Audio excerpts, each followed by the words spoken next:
Welcome back. So in the last tutorial, we talked about how to generate groomable splines for hair and animal fur, and we finished off our sort of deer scalp to look.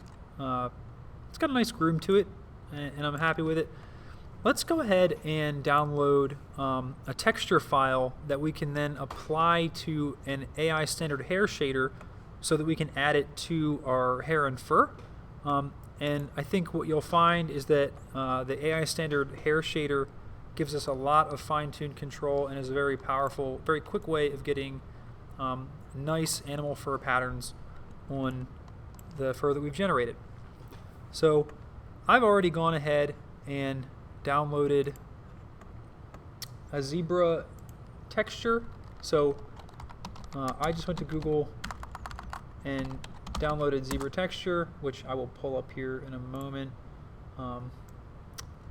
So in Google, you can see that I've gone ahead and downloaded a texture. I believe I went with this one. I can't remember. So go ahead and find yourself a zebra texture. You could also find a tiger fur texture,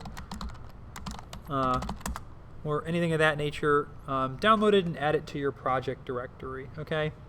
Of course, textures go under source images. So I'm going to go ahead and remove this from our screen. And I'm now going to go ahead and pull up the hypershade. So of course the hypershade is located here on our little blue ball. And in the hypershade, I want to create a new material because right now we're using like a standard hair shader, but it's not designed for Arnold. So I'm going to go ahead and type AI stand, and I'm going to select AI standard hair from the list. Okay. So with an AI standard hair selected, we have a few different parameters on our AI standard hair. We have color and base color. We're not actually going to edit this value. Okay. What we want to assign a texture to this guy is to change its diffuse. So in its diffuse channel, under diffuse color, that's where we're going to map our texture in. I'm going to click on my checkered box, choose File. Okay. Underneath File, I'm going to select the folder. And then I'm going to navigate. I'm already there, but if you're not, you would go to your computer, D drive, not there, Cservek 1920. Go into your Maya project, hair fur demo, and then inside source images is where you should have put your textures, and you can see I have a zebrafur.jpg that I downloaded. Okay, this one I like because it has a little bit of fur texture to it on its own already. That's just kind of going to give it a little bit of extra detail, which you'll see in a moment. So I'm going to map this zebrafur.jpg into the diffuse channel by opening it up.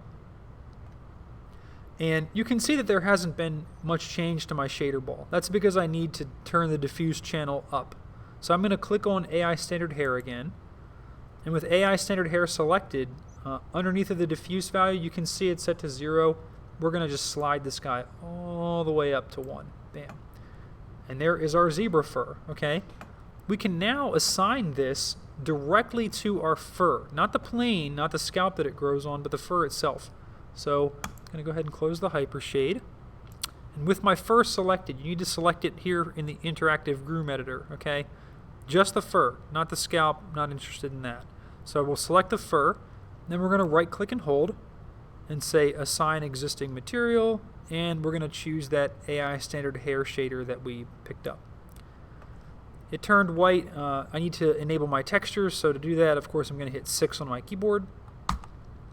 And you can see here that the texture has now mapped into each individual hair in our fur in a correct sort of way. So we have black ones, we have nice gray ones in the middle, we have a few of these white ones, and they're blended together very nicely.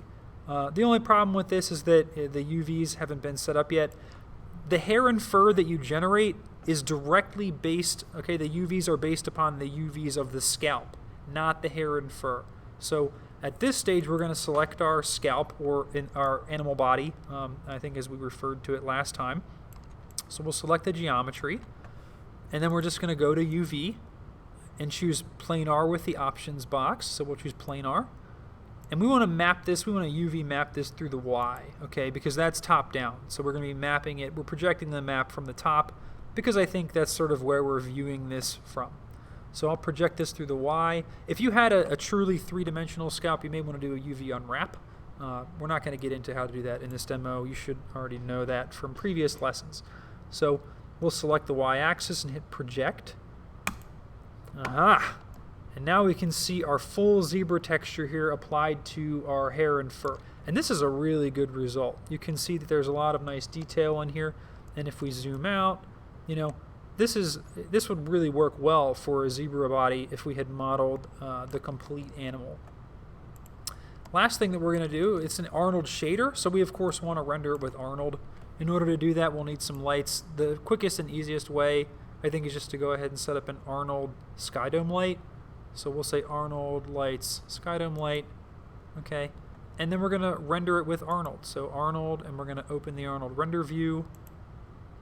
And there is our render. I find that the hair and fur in XGen, as long as you're using Groomable Splines anyway, also tends to render fairly quickly. I sort of expected it to be a lot slower than it is, but I can kind of pan around in my view here. If I hit play for the interactive, you can see it renders quickly, and I can kind of move it around, and it doesn't take too terribly long. If I zoom out a little bit on this guy, this is a very good result for the amount of time that it took us sort of to set up this demo. So that's kind of it. With this, you can create any animal fur that you like: bears, tigers, zebras, etc. So that is the end of our unit on groomable splines.